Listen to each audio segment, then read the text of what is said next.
Hi everyone! Good morning, good afternoon, and good evening sa inyong lahat. At ngayong hapon na ito, kasi hapon na si Jessie nag-deliver ng mga loaf bread ay i-display natin guys. Kahit medyo gabi na, madilim na, pero time check tayo ay mga 6:30 pa lang naman. So, marami pa tayong may benta mga loaf bread. So, piniprepare ko ang lamesa at nilalagyan ng cover para i-display natin yung bagong deliver na mga gardenia loaf bread. So, yan si Jessie, nagkuha pa ng ating mga loaf bread kasi sa kabila siya naka-parking. So, ito ang ating order at actual selling tayo. Medyo busy tayo kanina. And then, ito guys, ang aking mga display, no? So, ngayon, ito yung ating mga loaf bread. So, i-display natin yan sa harap mismo ng ating table meat shop. Yan guys, ang order natin worth 1,700. So, kailangan talaga i-display natin sa labas para very attractive at yung mga dumadaan na mga customers, kahit wala silang planong bumili, ay maiengganyo sila guys na bumili kahit wala sa plano. At ganun din guys sa aking meat shop, no? Yung ibang customers, hindi pa sila makapag-decide kung ano ang ulam nila. So pagdaan nila sa aking table meat shop, makikita nila marami tayong display. Meron tayong hotdog, meron tayong pork tocino, meron tayong pork chorizo, meron din tayong chicken feet, meron din tayong boneless bangos, pork chop, pork belly, meron din tayong pork pata, at ang dami pa, mga dressed chicken. So, pag nakita ni customers, mamimili na siya dyan. So, kailangan talaga ang pag-display natin ay very attractive, no? Para makatch natin, guys, ang attention ng ating mga customers na dumadaan sa ating tindahan na kahit wala silang planong bumili, ay mapapabili natin sila, no? Mapapabili sila kasi doon nila naaalala na wala pala silang pang-ulam, kinabukasan, o pang-baon ng mga bata. So, ganyan guys, no? At maswerte din kami kasi yung pwesto namin ay dinadaanan talaga at kami ay nasa corner. So, marami talagang dumadaan na mga tao, mga customers. Kasi guys, dito sa area namin maraming subdivision. So, marami talaga ang resident dito. May mga, more or less, mga 5 subdivision, no? Dito sa nakapaligid sa aming area. So marami talaga ang mamimili. And then pag weekdays, malakas din guys kasi yung mga dumadalaw sa Davao City Jail. So marami din bumibili dito sa amin. Mga pang-ulam, mga loaf bread, yan yung mga customers ko guys, yung mga dumadalaw sa City Jail, bumibili dito sa amin ng loaf bread kasi sa City Jail, loaf bread lang talaga ang makakapasok doon sa loob. Yung ibang mga tinapay ay hindi tinatanggap. Okay, at andyan na si Mr. At ito yung mga display natin. Ang dami nating mga frozen foods. At nagdagdag ako ng, yan guys, yung lumpia. Kasi may maghahanap din. And then, sibuyas, bombay, garlic. And then, mga sukang sinamak. Ito yung pork chop natin, pork belly, pork buto-buto, and then pork pierna. Yan guys, meron din tayong boneless bangus. Napakalakas guys ng boneless bangus dito. Yung aking 100 pieces ay hindi yan umaabot ng 2 weeks sa akin. So, ang ating puhunan dyan ay 50 pesos. Then, ang benta ko ay 65. Pero minsan, may mga medyo malaki-laki. Ang benta ko ay 70 pesos. So, ganyan guys talaga ang presyuhan ko dito. At yan yung advantage pag eto ang hanap buhay natin, negosyo talaga kasi malaki talaga ang income natin sa sa meat shop, frozen foods, and then dagdag na lang natin yung mga loaf bread kasi dito sa area ko ay wala talagang bake shop dito guys, medyo malayo pa ang mga bake shop dito. So naisipan ko talaga na magbebenta ng mga loaf bread, no? Meron sa 7-Eleven pero medyo mahal. So ito na, nasa labas talaga. Bumili talaga ako ng lamesa para dito ko i-display ang aking mga loaf bread, no? Noon guys, mag-display ako pag Pasko and New Year.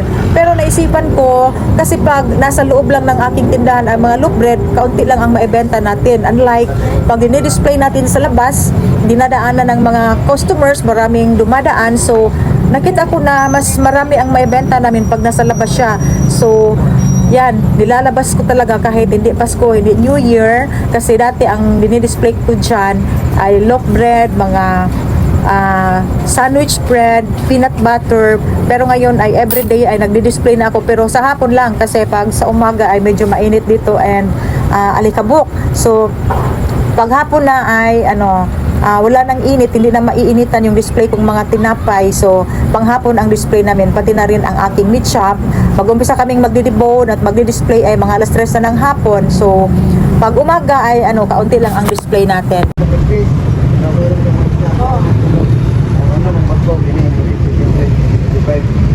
Dara 16, 12. Kami 12. 16 dako. Dua ka walo. Sa 12. Dua ka dito.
nag-order ako ng 2 case ang ating 1.5 na Coke kasi malakas na malakas talaga ito mga kasari sa bahay namin, and then dito din sa meat shop. Tapos ang isang case niya ay 720 na, so ang ating punan ay 60 pesos. Tapos ang benta namin ay 80 kasi palamigin pa natin ito. And then nagkuha ako ng 10 case na mismo na Coke, and 8 case ang Coke na mismo, 2 case ang ating Sprite. So kailangan, kasi months na ngayon, hindi tayo magpapawala ng Sprite kasi malakas na ang marami nang magluto ngayon dahil may mga party na, kasi may mga malapit na ang mga Christmas party, mga party party sa bahay and then gumagamit yan sila ng Sprite. Tapos, meron tayong sukang sinamak na lulit. Isang case ito guys.